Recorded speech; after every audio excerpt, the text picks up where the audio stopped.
Tudo bem, pessoal? Vamos prosseguir então. O nosso último tópico aqui foi a observação 5.7, né? Portanto, o próximo aqui é 5.8. E esse teorema será o seguinte: propriedades operatórias. Propriedades operatórias da aritmética modular. Então, seja o n um número natural e a, b, c, e números inteiros quaisquer. Segue que se A é equivalente a B, módulo em C equivalente a D, A mais C equivalente a D mais D, módulo N. Eu vou escrevendo aqui as propriedades, vão lendo aí, decifrando elas já. E daqui a pouco eu vai demonstrar. O que significa cada uma dessas propriedades? E por fim, a propriedade potenciação. Ah, então aqui faltou um expoente, vou botar um K aqui. Conferem aí se eu esqueci de alguma coisa, pessoal. Então, vamos lá. Propriedades operatórias, o nome já deve dar uma dica, né? Está falando de das operações aritméticas. Então, são propriedades operatórias, ou seja, que dizem respeito às operações aritméticas e à congruência modular. Então é o seguinte, se você tem A congruente a B, tudo aqui vai ser módulo N, tá, pessoal? Tudo é congruência aqui de respeito a N. Se A é congruo a B e C é congruo a D, então, quando você fizer A mais C, isso será congruo a B mais D módulo N. O que esta propriedade aqui está dizendo? Está dizendo que a adição preserva a congruência. Então, um número congruo ao outro, AB congruo a B, C congruo a D. Quando você soma o A com o C, o resultado continua congruente à soma de B com D. Para a diferença, a mesma coisa, se A é congruo a B e C é congruo a D, então A menos C é congruo a B menos D. Isso aqui tem a ver com o que eu disse, que a congruência faz um papel semelhante da igualdade, né? É igual quando você tem lá equações, você quer somar os membros de duas equações ou coisa do tipo, né? Você tem lá um 2x ao quadrado igual a 5, aqui você tem, tô chutando qualquer coisa assim, um x igual a menos 3, aí você soma o lado esquerdo de uma com o lado esquerdo da outra e o lado direito de uma com o lado direito da outra. Então aqui está dizendo que a congruência preserva essa propriedade para adição, para subtração. E a letra C? Mesma coisa para a multiplicação. Então preserva a adição, subtração, multiplicação. E a divisão? A divisão tem que ter um cuidado. Meu mouse está com um problema, era para ficar aqui. A divisão tem que ter um cuidado, pessoal. Primeiro, porque nós estamos falando de números inteiros. Então, não necessariamente o resultado da divisão entre números inteiros é um inteiro. Então, primeiro, eu não posso sair dividindo. Eu não poderia ter uma propriedade semelhante aqui, ó. Vou extrapolar aqui. Esse item que eu vou colocar, na verdade, ele não é verdadeiro, tá? Eu vou tirar algo aqui. Não é verdade, então, se eu dividisse aqui A por C e o B por D. Eu não tenho essa propriedade da divisão. Por alguns motivos. Primeiro, porque não necessariamente A sobre C é um número inteiro. Então, não tem congruência entre números racionais. Pelo menos nós não definimos assim. E o segundo motivo é porque quando você divide, você tem que ter cuidado lá com a definição de congruência modular que fala sobre ser um múltiplo de N. Se A é um múltiplo, C é um múltiplo, o AC de N, AC continua sendo um múltiplo de N. Se eu pego um múltiplo e um outro múltiplo, eu os multiplico, o resultado, o produto é um múltiplo. Se eu somo dois múltiplos, o resultado é um múltiplo. Mas se eu divido dois múltiplos, o resultado não necessariamente é um múltiplo. Porque na divisão eu estou cortando ali fatores que pode não ser um múltiplo mais. Então, não tem essa propriedade aqui da divisão. Mas tem uma que é semelhante, que seria a propriedade do cancelamento, que tem relação com a divisão, que é a seguinte: se AC é congruo a BC e o C não é zero, né? Se C for zero, então, que eu estou falando de zero ser congruo a zero. Aí, nesse caso, então, o A é congruo a B. Ou seja, eu posso simplificar o C, posso cortar o C. É como a gente, numa equação, diria, eu cortei o C dos dois lados. Mas, nesse caso, olha a congruência agora. Não é a congruência módulo N, é a congruência módulo N sobre dividido pelo MDC entre C e N. A divisão pelo MDC entre C e N é você retirar dali os fatores comuns, né, entre o C e o N, para poder fazer a simplificação. No caso em que o MDC entre C e N for igual a 1, então você só corta o C dos dois lados. Observem que a propriedade do item é é exatamente a propriedade do item D quando o MDC entre C e N é igual a 1, né. E se você colocar o 1 aqui, vai ficar N dividido por 1, que dá aqui o próprio N. Sim, exatamente. Quando o MDC entre 2 números é igual a N, é o que a gente diz, a gente costuma dizer que esses números são primos entre si, ou primos relativos. Tudo bem? Posso continuar, pessoal? E finalmente a propriedade da potenciação, também é verdade para a potenciação. Se A é côngruo a B, então A elevado a K é côngruo a B elevado a K. Vamos demonstrar, né? Todo teorema que a gente fizer aqui a gente vai demonstrar. São 6 propriedades. Não vou demonstrar todas. Por quê? Não dá tempo e porque a demonstração delas são todas parecidas. Então vou fazer uma, talvez 2 aqui, para vocês pelo menos terem ideia de como é, e as demais vocês façam, tá bom? Basta imitarem a ou as que eu fizer aqui. Querem escolher qual que vocês querem que eu faça? A, B, C, D, E ou F? Não, não, mas vocês B, Z, então, é isso aí. Eu deixo vocês escolherem a segunda, mas eu vou começar pela A, porque ela é a mais fácil e as demais são imitação dela, então vou fazer a A. A Aí depois vocês escolhem uma outra e eu faço essa outra, tudo bem? Ali pra E. Vocês vão ver que é bem simples, não é complicado não. Ó, então a gente está supondo que A é côngruo a B, módulo N, e C é côngruo a D, módulo N também. E essa aqui é a hipótese, ou são as hipóteses, né? Como que, tá certo? Essa aqui é a hipótese. Qual é a tese? A gente quer mostrar que A mais C é côngruo a B mais D, módulo N, certo? Bom, mas o que significa o fato de A ser côngruo a B, módulo N? O que significa isso? Não, A mais B não. O que significa A ser côngruo a B, módulo N? Significa que existe. Só não vou usar o K, porque K já apareceu antes lá. Então, vou usar. Existe um L inteiro. Não, não, não. Esse K. Eu só não usei aqui embaixo justamente por causa do cima. Esse K será usado depois na potência. Desde que esse L. L é um número que apareceu agora. Ele não estava antes. Os números que foram dados antes foram N e K naturais, A, B, C e D inteiros. Esses foram dados a priori. Aí, como A é côngruo a B, eu sei que tem que existir um inteiro, que eu estou chamando de L, tal que o A menos B é igual a este inteiro vezes N. O L é só o nome que eu estou dando para ele. Tudo bem, pessoal? E o fato de C ser côngruo a D significa o quê? Módulo N, né? Tem que existir algum número inteiro, eu vou chamar aqui de T, então não existe mais, agora existem. Não é tal, mas é tais. Então existe um T tal que agora é o C menos D igual ao Tn, certo? Sim ou não, pessoal?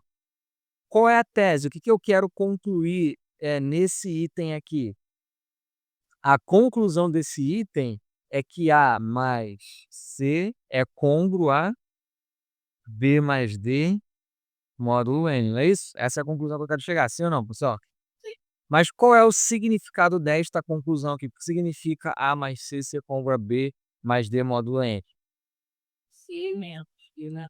Isso, muito bem. Significa que a diferença entre A mais C e B mais D tem que ser um múltiplo, aí, sei lá, vou usar aqui um S do N, né? Um múltiplo inteiro do N. Tem que ser algum número inteiro vezes N. Certo, sim ou não, pessoal? Sim, ainda não sei, KN. Não, em nenhum momento vai aparecer KN. O K tá aqui só para ser o expoente. Mas é a mesma coisa que KN, só estou usando outras letras. LM, TN. Não, eu achei que não, K não. K vai aparecer só para ser expoente. Eu não posso usar o K aqui se ele já apareceu nesse contexto, né? O K já foi dado ali a priori. Não posso chegar aqui e falar assim, daí existem L e K tais que não, o K já está dado ali, mas... Sim, nesse sentido você está certo, a letra A não tem K, só que os números que foram dados de início, eu coloquei... O mouse está muito ruim, peraí, aqui. Os números que foram dados de início, eu coloquei no cabeçalho da demonstração, não coloquei dentro do item, né? Se eu tivesse colocado dentro do item, até seria aí, mas aí todo item teria que falar. Seja o natural, A e B, C e D inteiro. Aí no próximo item falar de novo, fala de novo. Aí, por simplificação, eu dou os números de início no cabeçalho e aí não preciso dar em cada item. Aí, como o K já tá lá, eu não vou falar de K aqui. Onde estava? Ah, sim. Então, vamos lá. A gente quer concluir que o A mais C é côngruo a B mais D, módulo N, o que significa que o A mais C tem menos o B mais D tem que ser um múltiplo inteiro de N. Pessoal, veja só, nós temos isso aqui que eu grifei aqui em cima. Lê para mim, por favor, essa parte grifada. Isso. Então isso é o que a gente tem, veio da hipótese, eu já sei isso. E aqui embaixo é aquilo que a gente quer concluir. Lê o que está embaixo para mim, por favor. Aqui em cima é o que a gente tem.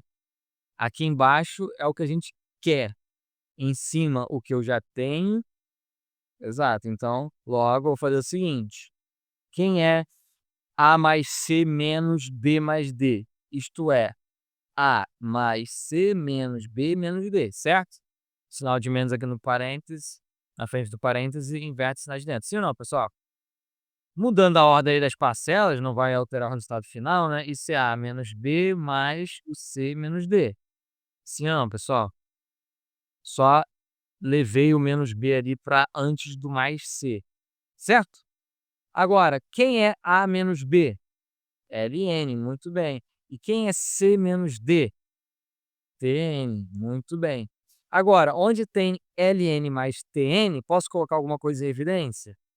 Posso colocar o N em evidência, certo? Isso. Nem precisa dizer o nome, mas é isso. É isso aí meio. Então, ó, como o L e o T são números inteiros, eu pergunto para vocês: a soma de números inteiros é um número inteiro? Então, como L e T são inteiros, L mais T é inteiro. A mais C menos B mais D pode ser escrito como um número inteiro vezes N. Ora, isso por definição significa que A mais C é côngruo a B mais D módulo N. É a definição de ser certo? Sim ou não? Foi difícil isso, pessoal? Vamos lá, vamos recapitular então, para ajudar a entender o todo. Nós basicamente escrevemos a definição de congruência na hipótese, ou nas duas hipóteses, escrevi a definição da congruência. Escrevi a tese que eu queria lá embaixo como um rascunho para eu visualizar, e aí escrevi a definição da tese. Então eu também tinha que ter aquela diferença lá. E depois eu fiz uma manipulação algébrica, vi uma forma de eu escrever essa informação a fim de obter essa outra aqui, que é essa diferença ser um múltiplo inteiro do n. Então foram algumas contas aqui, é só fazer conta, eu somei, né? Eu subtraí, perdão, subtraí A menos B de C menos D. Não, somei, perdão, somei. A menos B somei com C menos D. E aí deu, fazendo conta, L mais T que multiplica N, que é o inteiro vezes N. Que deu uma tabela, eu fico com muito receio ao quanto a gente pode mexer o que a gente quer chegar.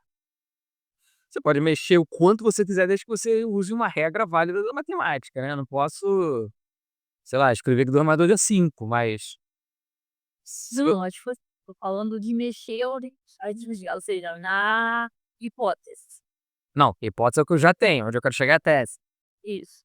O quanto ele pode mexer na tese. Não, ele tem que escrever a tese de outra forma, colocar assim. Você pode mexer o quanto você quiser, o que você não pode é usá-la como hipótese. Eu escrevi a tese lá embaixo para me ajudar a visualizar uma outra forma de escrever. O que eu não podia é começar com ela, com a tese, como se ela já fosse verdadeira, né? Isso, logicamente, é inválido.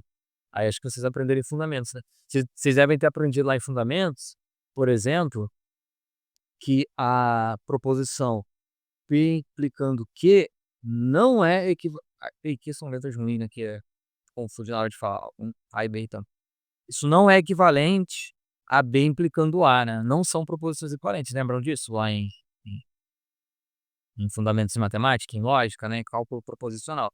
Então, a gente precisa demonstrar aqui que A implica B, onde A é essa conjunção aqui, esse E, né, das duas coisas, e B é esta tese. Então, quero provar que A implica B. Não adianta eu começar no B e concluir o A. E se eu provar que B implica A, não garante que A implica B. Tudo bem? Agora, manipular a tese aqui como rascunho, escrevê-la de outra forma, pode o quanto você quiser, desde que seja coisa correta. Né? Tudo bem então, pessoal, isso? Alguém quer perguntar, comentar? Agora sim, o outro item vocês escolham. O B, já vou adiantar, o B é idêntico ao A, vai se somar, você vai subtrair. O C não é idêntico, mas é a mesma ideia também. O D, mesma ideia, aí você tem que dar uma reboladinha a mais aqui por conta desse quociente.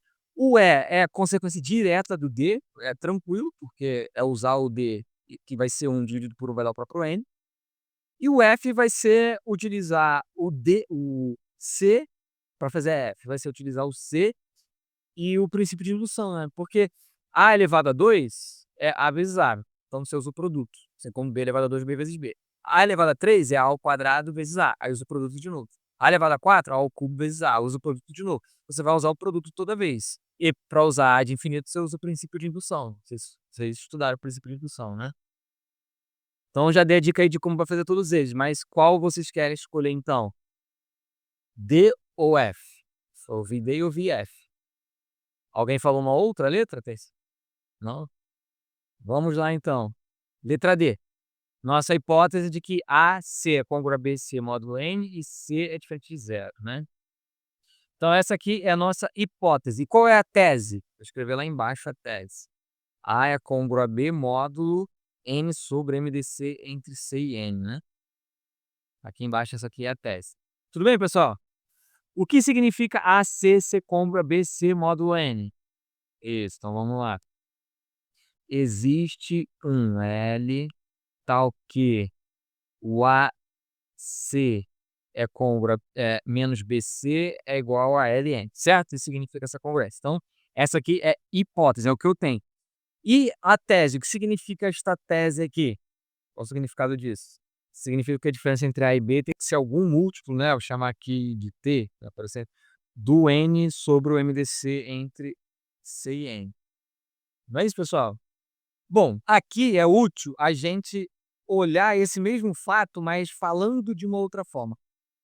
Qual é a outra forma, ou uma outra forma de dizer que A menos B é igual a um número inteiro vezes esse negócio aqui? Qual é uma forma de dizer isso?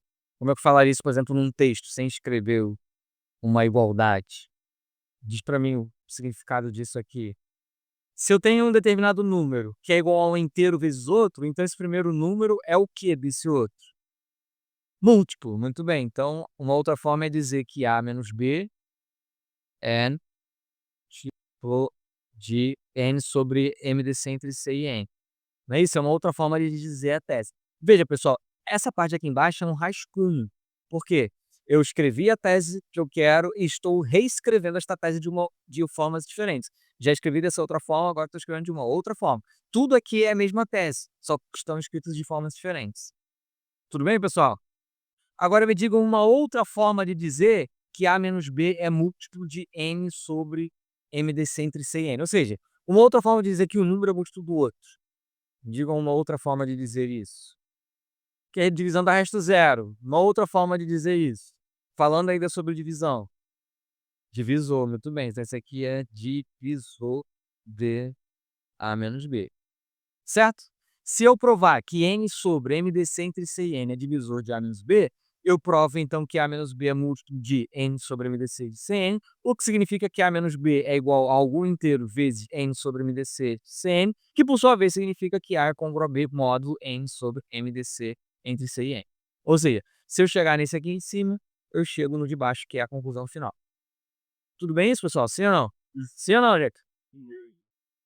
Então vamos lá, vamos mirar aqui. Eu quero provar que M sobre MDC entre C e N é divisor de A menos B, certo? É isso que a gente quer provar. Bom, primeira coisa a ser feita aqui, você consegue manipular e reescrever essa igualdade aqui de uma outra forma? Segue, né? É isso aí, vamos escrever então. Daí, nós vamos colocar o C em evidência, né? E vai ficar A menos B que multiplica C igual a L sobre N, certo? Além disso, eu posso dividir ambos os lados justamente pelo MDC entre C e N. Ô, Thiago, por que do nada você escolheu dividir pelo MDC entre C e N?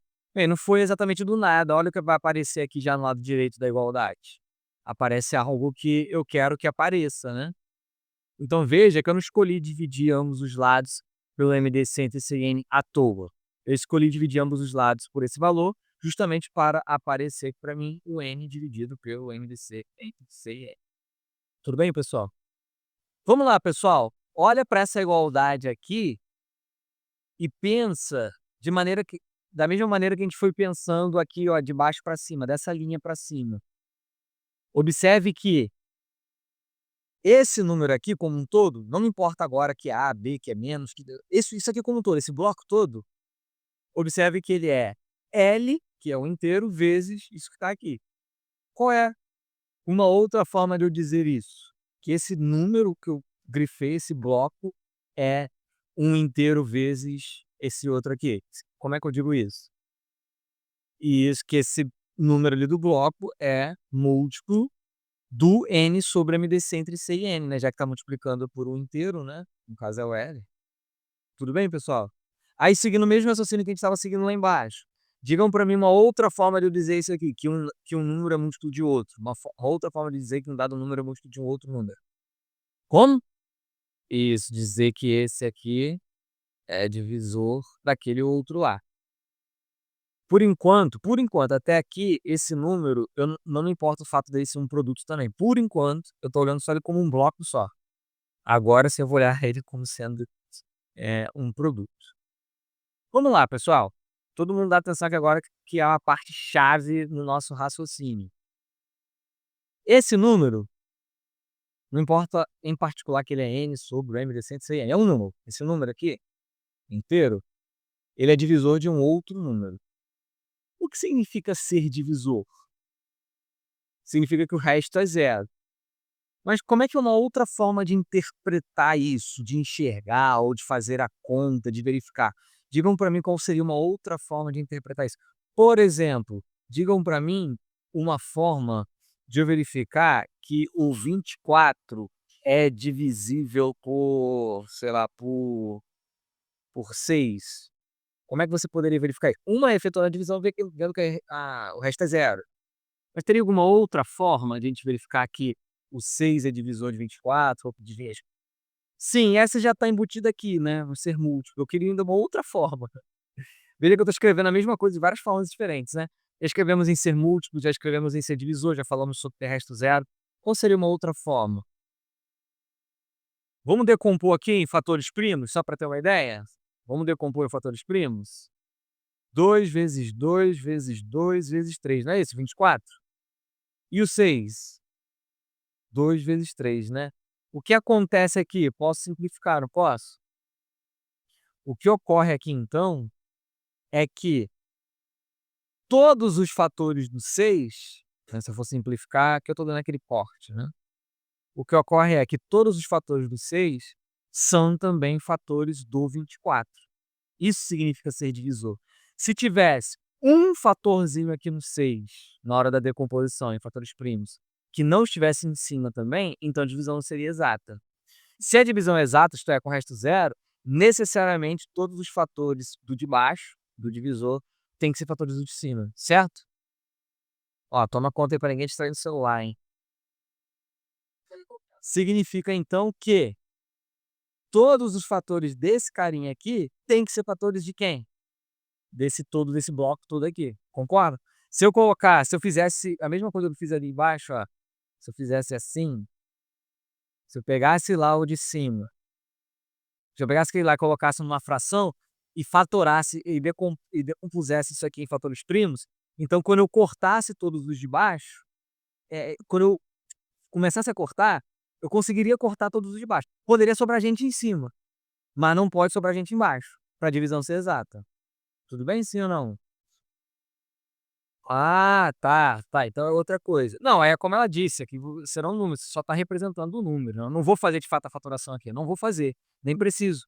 Eu só tô querendo pensar nisso, para eu poder escrever isso de uma outra forma, ou enxergar o que a gente vai enxergar ali, tá bom? Só outra hora eu falo sobre o não saberia como fazer, porque certamente isso vai aparecer em algum momento. Então vamos voltar para cá. Bom, se aqui eu tivesse escrito o número explicitamente, né, e tivesse decomposto em fatores primos, certamente não poderia sobrar ninguém embaixo, concorda?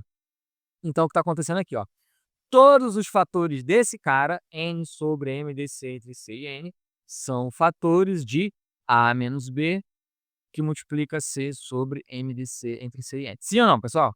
Sim. Agora vamos imaginar que de fato eu fosse decompor este numerador aqui em fatores primos. Observe que este numerador é o produto de dois números. Como, por exemplo, eu poderia ter enxergado o bendito lá do 24, só para ficar aqui claro, né? Eu poderia ter enxergado esse 24 como sendo, por exemplo, 8 vezes 3. Poderia ter enxergado assim.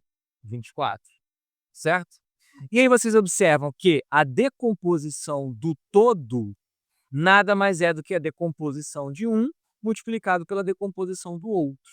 Se não fosse 8 vezes 3, se fosse 4 vezes 6. Da mesma forma, é a composição de um, ó, 2 vezes 2, vezes a composição do outro. Ah, se fosse 2 vezes 12, da mesma forma, seria aqui a composição de um deles, o 2, vezes a composição aqui do 12. Sempre se eu tenho um produto, a decomposição do resultado do produto é a decomposição de um dos fatores vezes a decomposição do outro, concorda?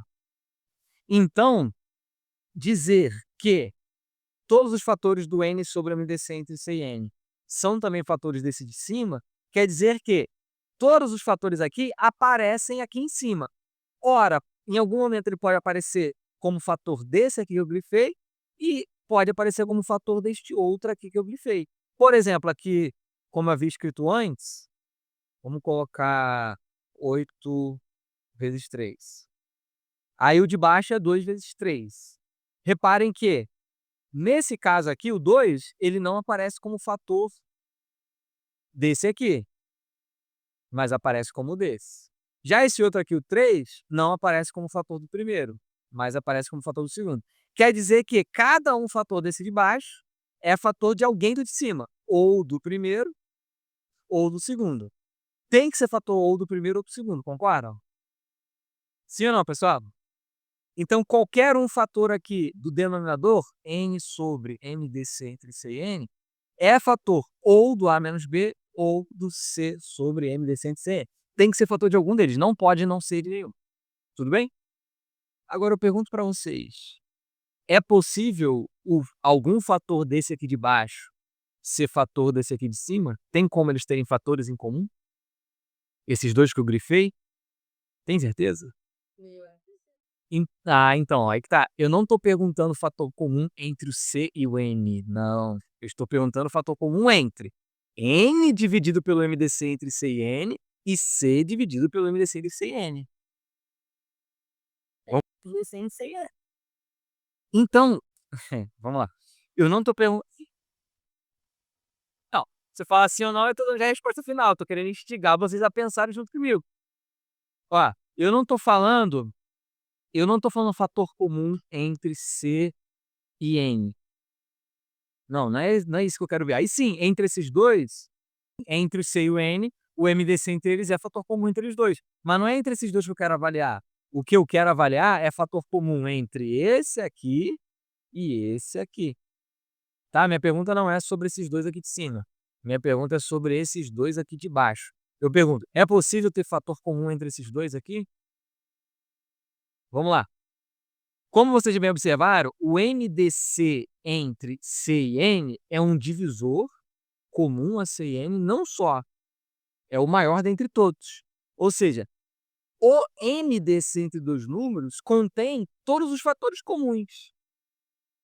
Aí quando eu pego o C e divido pelo MDC entre C e N, eu estou tirando do C os fatores que ele tem em comum com o N, concordam? Olha só, se eu faço a divisão aqui do 24 com 6, eu estou tirando do 24, porque isso aqui não ficou bom, tem que ser o 6 tem que ser um MDC com alguém, né? Vamos pegar aqui pode ser, deixa eu ver, 6 vezes 7 dá, quanto que dá 6 vezes 7? 42, né? Vou pegar aqui então, ó, o MDC entre 24 e 42, foi mera coincidência ficar aí os números trocados, tá? É 6, né? O MDC entre esses dois números é 6. Eu fiz a conta certa? 6 vezes 7, 42? Então tá. Ou seja, quando eu pego 24 e divido por 6, eu estou tirando do 24 tudo que ele tem em comum com 42. Porque, por exemplo, 24 dividido por 6 dá 4. Se eu pego um deles, divido pelo MDC. Agora pego o outro deles e divido pelo MDC, então agora é o 42. Veja, tem algum fator comum entre o 4 e o 7? Por quê? Pegar um desses números, dividir pelo MDC, é justamente eu retirar tudo que ele tem em comum com o outro. O MDC é o máximo de fatores comuns que ele tem com o outro. Quando eu pego o outro número, 42, e divido pelo MDC, eu estou tirando do 42 tudo que ele tem em comum com 24. Deixei só o que sobra. Portanto, quando eu olho o C dividido pelo MDC entre C e N e o N dividido pelo MDC entre os dois, os resultados não têm nada em comum um com o outro. Porque os resultados são justamente a sobra, o que eu tirei de comum. Quando eu divido pelo MDC, eu estou tirando os fatores comuns. Tudo bem? Então, aí qual é a conclusão que eu queria chegar?